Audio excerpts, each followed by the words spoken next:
Colgate Dental Cream to clean your breath while you clean your teeth and help stop tooth decay. And Luster Cream Shampoo for soft, glamorous, caressable hair bring you Our Miss Brooks, starring Eve Arden. It's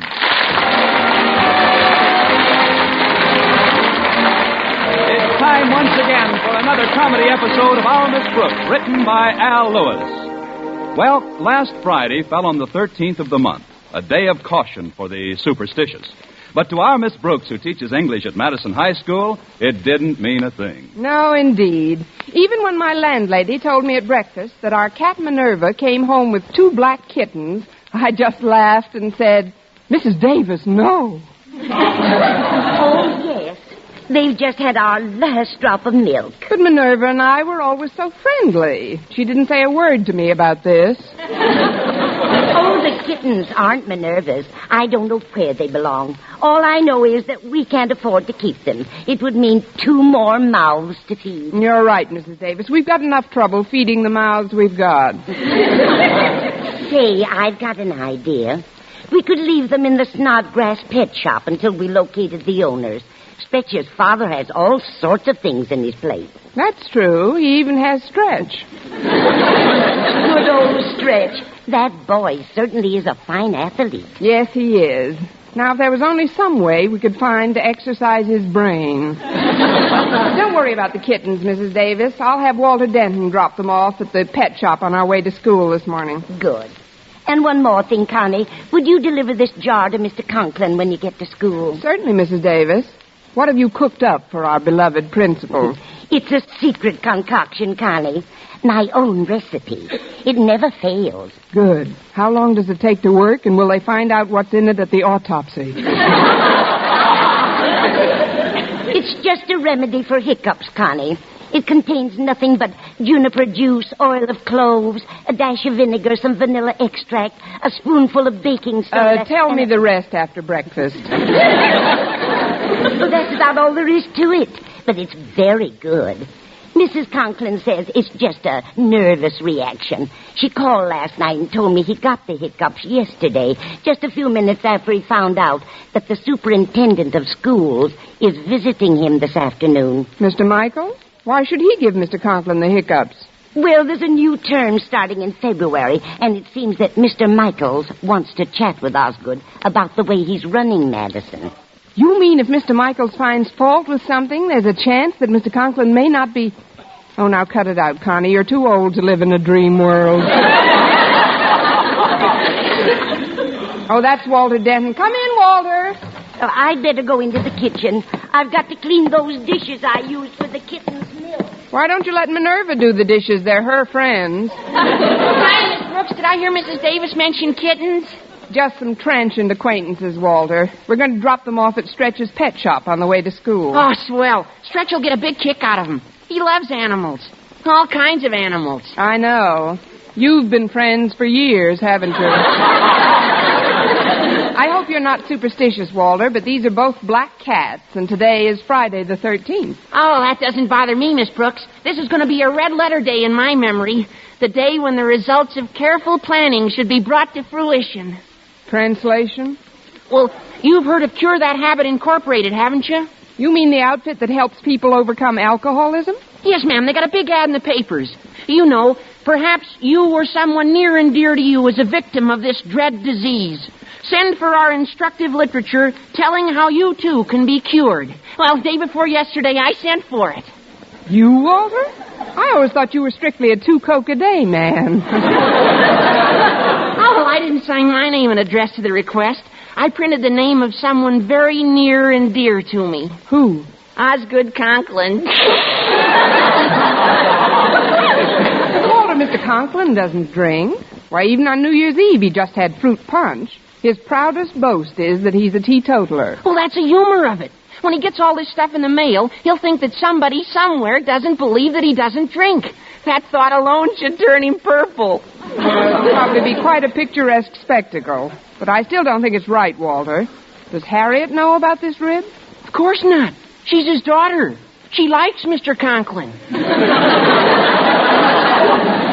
Well, she's bright in other ways. Now, come on, Walter. We've got to get started for school if we're going to drop those kittens off. Okay, Miss Brooks. Oh, one thing before we go. Everything I've told you today is strictly confidential. And not that I'm asking for an oath of secrecy or anything. I know that I couldn't possibly feel the admiration and respect for you that I do feel if I thought you'd rat on me. I mean, betray my confidence about this joke that I'm pulling. Well, don't worry, Walter. Your secret is safe with me. Miss Brooks, that statement makes me feel warm all over. Really? Sure. In a dangerous practical joke like this, it's great to know that somebody else is in it with you up to her ears.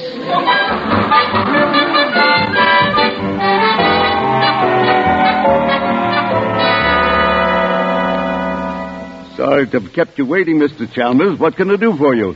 Well, Mr. Michaels, as superintendent of schools, you're acquainted, no doubt, with the principal of Madison High School. Oh, yes, that's Osgood Conklin. Matter of fact, I'm going to see him this afternoon. Then I'd very much like to go with you. You see, Mr. Michaels, my son attends Madison High, and I'm very anxious to find out the meaning of this postcard which arrived at my office this morning. Postcard? Yes, sir. I'll read it to you. It's addressed to Cure That Habit Incorporated. That's my firm, Mr. Michaels. And it says, kindly send me all your literature. I am determined once and for all to rid myself of the curse of alcoholism. It's signed, Osgood Conklin.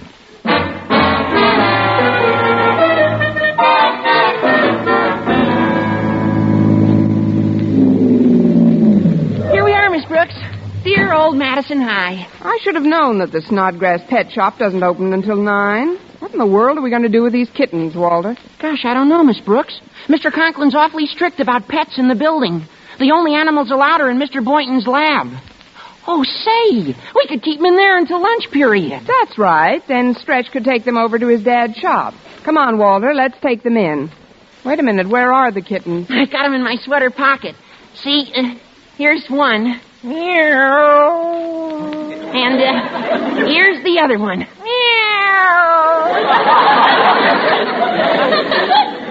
So much for Maxine and Laverne. Hello, Miss Brooks. Hello, Patty. I mean, Harriet. Hey, Harriet. Well, I gotta run now. I'll talk to you later. Okay, Walter. How does your dad feel, Harriet? Are the hiccups gone? Yes, Miss Brooks. They disappeared about an hour ago. But I'm afraid it isn't permanent. Every time something unpleasant happens, it brings them on again. Well, maybe this remedy that Mrs. Davis sent down will be of some help. I'd better take it into him right now. All right, Miss Brooks. See you in class. Come in. It's me, Mr. Conklin. Oh, Miss Brooks.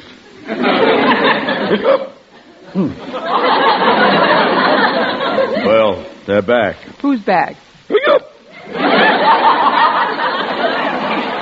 Does that answer your question? Maybe you should see a doctor, Mr. Conklin. Saw a doctor yesterday. Told me to relax and they go away. Relax. What's in that jar you've got there? It's a hiccup cure that Mrs. Davis asked me to give you. She made it herself. What's in it? Nothing but juniper juice, oil of cloves, a dash of vinegar, some vanilla extract, and baking soda. I'd rather have the hiccup. Mr. Conklin, if you haven't got anything else handy, maybe you ought to try some of Mrs. Davis's remedy. Well, I might take just one swallow of the stuff. Give it here. Well, Mr. Conklin, what does it taste like? Well, it tastes like hiccup. Like hiccup. Like... What's the difference as long as it does the job?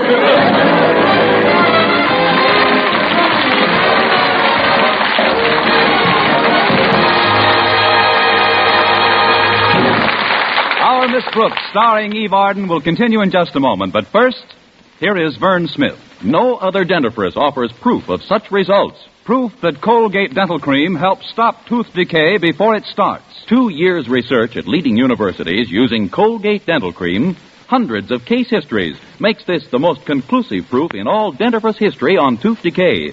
Conclusive proof that when teeth are brushed with Colgate right after eating, Colgate Dental Cream helps stop tooth decay before it starts. Yes, the toothpaste you use to clean your breath while you clean your teeth now offers a safe, proved way to reduce tooth decay. Modern science shows decay is caused by mouth acids, which are at their worst right after eating. Brushing teeth with Colgates as directed helps remove acids before they harm enamel. Colgate Dental Cream has been proved to contain all the necessary ingredients, including an exclusive patented ingredient for effective daily dental care. Get Colgate Dental Cream today. Big economy size, only 59 cents. Remember, no other dentifrice offers proof of such results. So always use Colgate Dental Cream to clean your breath while you clean your teeth and Help stop tooth decay before it starts.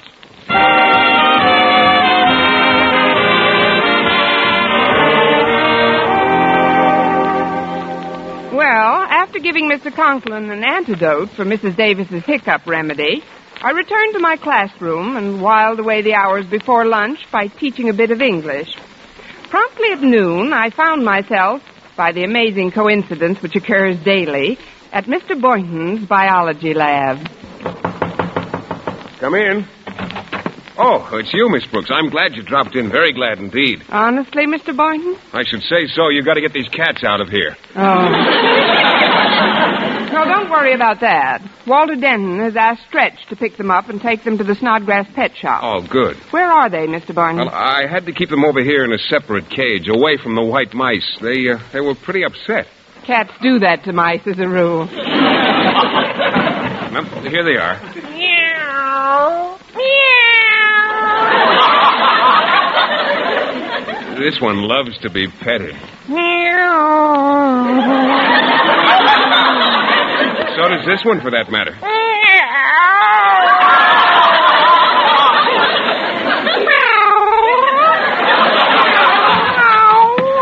Hello, Mr. Boynton. Excuse me, Miss Brooks. I didn't mean to interrupt. Oh, that's all right, Stretch. Oh, I don't mind waiting if you want to finish your song. No, thanks. I don't know the rest of the words anyway. Are these the cats Walter wants me to take down to the shop? Oh, that's right, Stretch. Do you think you can handle them all right? Oh, sure. I love animals. Gosh, I think animals are smarter than a lot of people of whom I'm acquainted with. I know they're smarter than some people of whom I'm acquainted with. Before I take the cats, Mr. Boynton, I'd like to talk to you about a swap. You got a bullfrog in here I'd like to show my dad. Oh, you don't mean my pet McDougal? Oh, no, sir. I know you wouldn't let Mac out of your sight. I mean this big fella over here. Hiya, boy. Hiya, big fella. You see? He knows me. Say more, fella. He certainly talks your language. If you'll let me have him, Mr. Boynton, I'll give you Clarence. Clarence? I got him right here in my pocket. There he is. Oh, don't be scared. He's perfectly harmless. Isn't he, Mr. Boynton? Oh, yes, of course. It's completely non-poisonous, Miss Brooks. This little creature's a milk snake. That's right, Miss Brooks. Just a little old milk snake. Must take a pretty shallow bucket.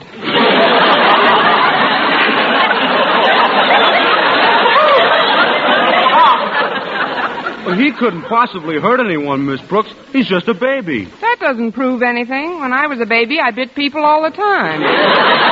Take him away, Stretch, please. Well, yes, Stretch. You keep the snake and take the frog along, too. Gee, thanks, Mr. Boynton. I'll take awful good care of him. Don't forget the kitten, Stretch. Well, I won't. Let's see now. Well, it's a good thing I wore my sport jacket today. I can put the kittens in the side pockets, the frog in an inside pocket, and Clarence in my breast pocket. Too bad you're not a kangaroo. You could give me a lift to the cafeteria.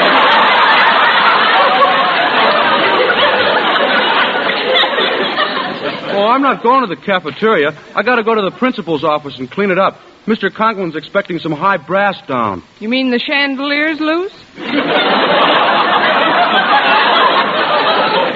No, ma'am. The superintendent of schools is coming here. And that reminds me, Mr. Conklin says that you should inspect his office as soon as I get through and see that everything's spick and span. Me? That's right, Miss Brooks. Well, I better get going. Thanks for the keen frog, Mr. Boynton. Oh, you're welcome, Stretch. See you in a little while, Miss Brooks. Oh, that's just dandy. Now I won't be able to accept your charming invitation to lunch, Mr. Boynton. What invitation? Oh, you mean to lunch? Gee, Miss Brooks, maybe you could have a quick lunch with me and then inspect Mr. Conklin's office. I hate to disappoint you, Mr. Boynton, but that's just what I'm going to do.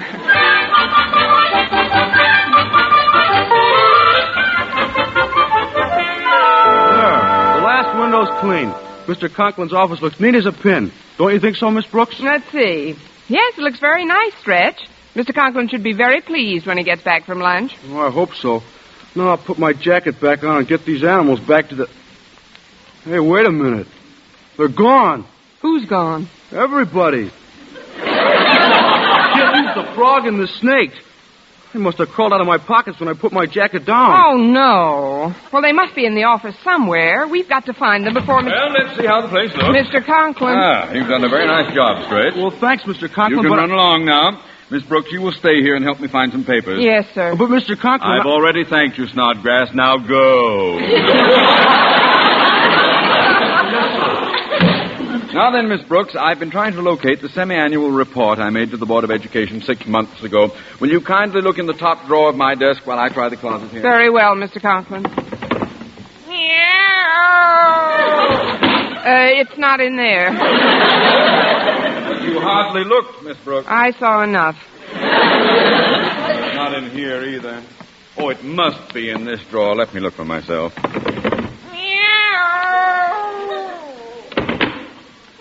You were right, Miss Brooks. There's nothing in there but a cat. Well, maybe it's in this other drawer.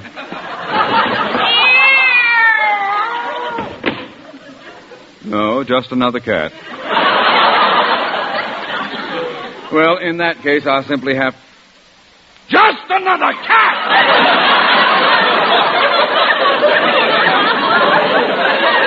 Miss Brooks, what are those two cats doing in my desk? Maybe they're looking for the report, too. They might have strayed in through an open window, Mr. Conklin. I'll have them removed at once. Well, see that you do. But first, go look in my filing cabinet. Yes, sir. Look under letter B. Yes, sir.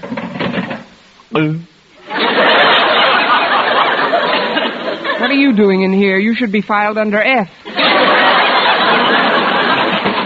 It's not in here, Mr. Conklin. Well, it must be somewhere. Let me look.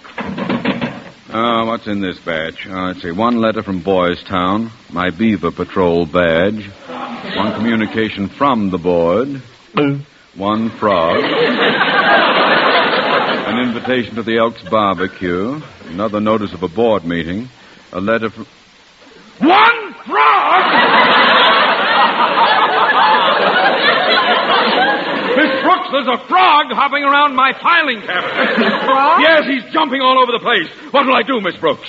Why don't you hit him with the snake that's crawling on your coat lapel? That's a good idea. I'll just take this snake and then I'll... Take this snake! Here, Mr. Conklin, just file him under F. What's going on here? Miss Brooks, look! Look, this mark on my hand. That snake bit me. I'm poisoned. Oh, but Mr. Conklin, I've got to be inoculated. Quick, take me to the first aid room.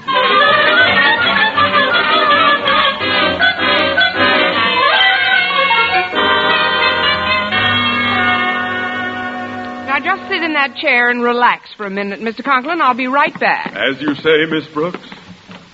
Hiya, Miss Brooks. I got all the animals out of Mr. Conklin's office. Good. For a while there, he thought the snake bit him, but I've convinced Mr. Conklin that the mark on his hand is just a bruise.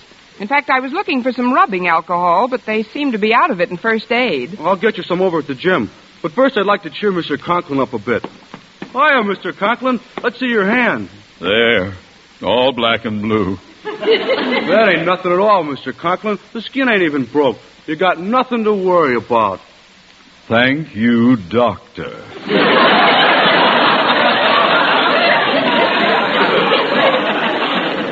Now that... There they are again. Oh, don't worry about them, Mr. Conklin. I didn't expect you'd be concerned, Miss Brooks. Well, frankly, after hearing nothing but meows and all day, it's a relief to hear a... Oh, I know a sure cure for hiccups, Mr. Conklin. Now, just sit back in that swivel chair for a minute. I am sitting back. Swell. Now the idea is to start spinning you around slowly. Yeah, Stretch, stop that. It never fails. Stretch, you mustn't spin, Mr. Conklin, like that. I know, we gotta spin them faster. Oh, no, Stretch. Let go of me. Stop this at once, you hear me? You can't do this. Stop it, I say. Stretch, stop! There. Daddy, I've been looking all over for you. Who are these girls who just came in? It's me, Daddy, Harriet. Oh, Mr. Michaels is waiting for you in your office. Oh, thank you, Harriet. Just get up and... Oh, I can hardly stand. I'm so dizzy. Maybe you ought to spin around the other way for a while. Well, let me help you, Mr. Conklin. I'll deal with you later, boy. Meanwhile, Miss Brooks, you go ahead and tell Mr. Michaels I'll be right there. I'll lean on Harriet and stretch until I feel a little stronger.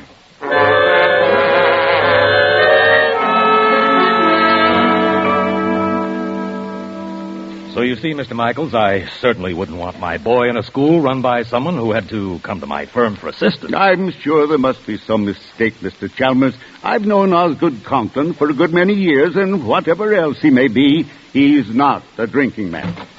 Good day, gentlemen. I'm Miss Brooks. Mr. Conklin will be here in a minute. I'm Mr. Michaels, Miss Brooks, and this is Mr. Chalmers. How do you do? How do you do? Tell me, Miss Brooks, how is Mr. Conklin feeling these days? Feeling? Yes. Oh, just fine. He's never been better. Good.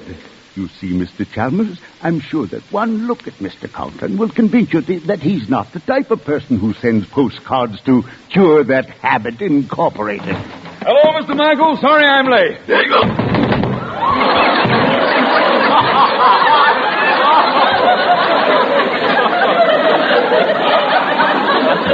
Let me help you up, Mr. Conklin. I must have tripped, Mr. Michaels. And who are these gentlemen with you?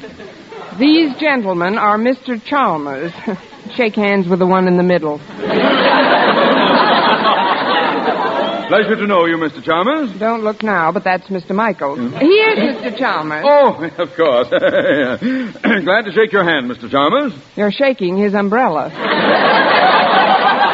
What seems to be the matter, Mr. Conklin? Having trouble with your vision? Yes, that's it. I broke my glasses this morning. Well, I'll get over here and sit down at my desk. Mr. Michaels, look at him stagger. Incredible. Miss Brooks, you said Mr. Conklin never felt better. That's right. You should have seen him an hour ago. Boy, what hiccups. Hiccups? Yes. I always get them when I'm startled. And what, may I ask, startled you? He opened his desk drawer this morning and saw a cat in it. Tell me, Mr. Conklin, in which drawer did you, see the cat? Well, the first cat I saw was in this drawer. In this drawer, Mr. Conklin? No, there's another cat in there.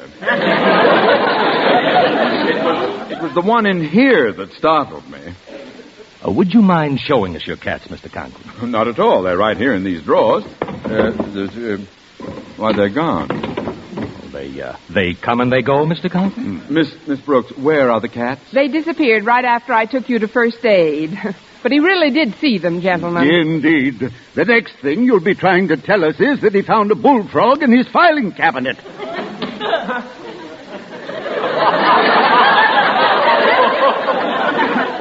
How did you know?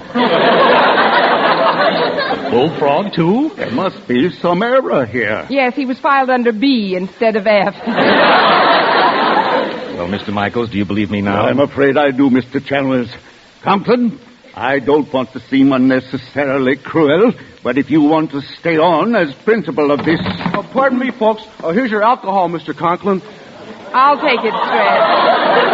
Miss Brooks, that alcohol is for Mr. Conklin? Yes, it's for where the snake bit him. Snake? Yes, of course, it really didn't bite him. He just thought it did. So you saw a snake, too, Mr. Conklin? Yes, I did, right on my lapel.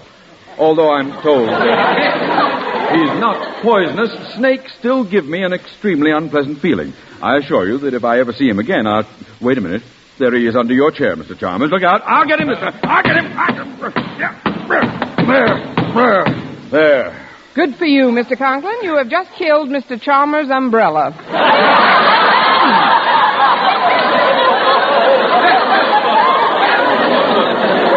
Getting out of here. This man is dangerous. I'll go with you, Mr. Chalmers. As for you, Mr. Conklin, I'll talk to you again when you're sober. Sober? Mr. Chalmers here is the head of Cure That Habit Incorporated. Oh, no. This card he received yesterday will explain why he called on me this morning. Good day. Cure This Habit Incorporated? What has that got to do with me? Miss Brooks, read this card for me. It says, kindly send me all your literature. I am determined once and for all to rid myself of the curse of alcoholism. And it's signed Osgood Conklin. Poor soul. Any man who has to resort to writing in it. Osgood Conklin! I know you didn't write this postcard because I know who did. But it was only a little Friday the 13th joke, and I'm honor bound not to mention who did it. Oh, you are. Well, Miss Brooks, such loyalty is worthy of a better fate than the one under which you are about to crumble. You see, you and I have traveled the road of learning together for some time now. It hasn't always been a smooth road, but it's been our road, Miss Brooks. Now, do you know what's in store for you? I believe I do, Mr. Conklin. Pass me the rubbing alcohol. The rubbing alcohol? Yes, I might as well have one for the road.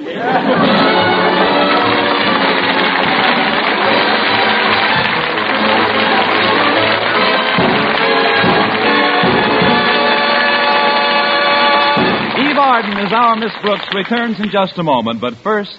Dream girl, beautiful luster cream girl. Tonight, yes, tonight, show him how much lovelier your hair can look after a Luster Cream shampoo. Luster Cream, world's finest shampoo. No other shampoo in the world gives Kay Daumit's magic blend of secret ingredients plus gentle lanolin. Not a soap, not a liquid. Luster Cream shampoo leaves hair 3 ways lovelier. Fragrantly clean, free of loose dandruff, glistening with sheen, soft, manageable. Even in hardest water, Luster Cream lathers instantly. No special rinse needed after a Luster Cream shampoo. So gentle, Luster Cream is wonderful even for children's hair. Tonight, yes, tonight, try Luster Cream shampoo. Dream girl, beautiful luster cream girl. You owe your crowning glory to a luster cream shampoo. And now, once again, here is our Miss Brooks. Well, much to my surprise, Mr. Conklin didn't dismiss me on the spot. But he did insist that I report to his office immediately after school. On my arrival, he told me we were going down to Mr. Michael's office immediately. But, Mr. Conklin, what good will that do? If you won't tell me who sent that card in, perhaps you'll tell the superintendent of schools. Now, wait, right where you are, Miss Brooks. I'm going to get my hat and coat out of the closet. Yes, Mr. Conklin. Hiya, Miss Brooks. Gee, I'm glad Mr. Conklin's not here. Walter, wait Look a minute. Look at this. Here's an ad for another one of those liquor cures I'm going to sign his name to. Boy, I wish I could see his face when he finds out about this one. I'll bet he'll be positively purple. Purple isn't the word for it. Old Marblehead will turn all the colors of the rainbow.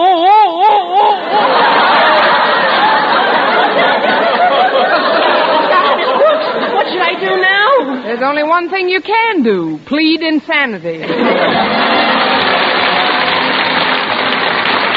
Next week, tune into another Our Miss Brooks show brought to you by Luster Cream Shampoo for soft, glamorous, caressable hair and Colgate Dental Cream to clean your breath while you clean your teeth and help stop tooth decay. Our Miss Brooks, starring Eve Arden, is produced by Larry Burns, directed by Al Lewis, with music by Wilbur Hatch.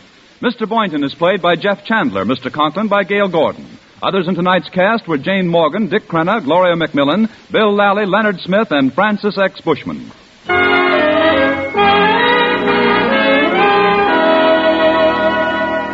For a beauty bath that brings you glamour from head to toe, get bath-size Palmolive soap. Yes, ladies, for a velvet-smooth beauty lather that caresses your skin, leaves your whole body glowing with the warm blush of fragrant loveliness. Enjoy a beauty bath with bath-size Palmolive. It's perfect for your tub or shower. Just the gentlest massage over your body creates a glorious lather that leaves your skin delightful. Yes, for the most luxurious bath you've ever had. Get big bath-size Palmolive soap. For mystery liberally sprinkled with laughs, listen to Mr. and Mrs. North Tuesday evening over most of these stations. And be with us again at the same time next week for another comedy episode of Our Miss Brooks. Bob Lamont speaking. This is CBS, the Columbia Broadcasting System.